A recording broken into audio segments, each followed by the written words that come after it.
we had a lot of great choices for Dan. For Dan. Yeah.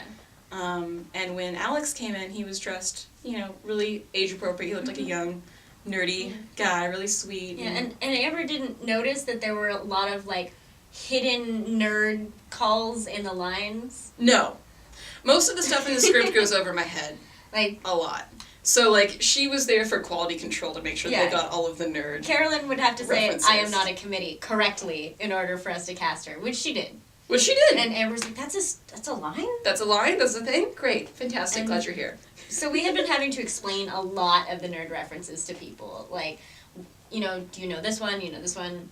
And there, in the Dan auditions, there was a Game of Thrones reference. My Sun and Stars, Moon of My Life.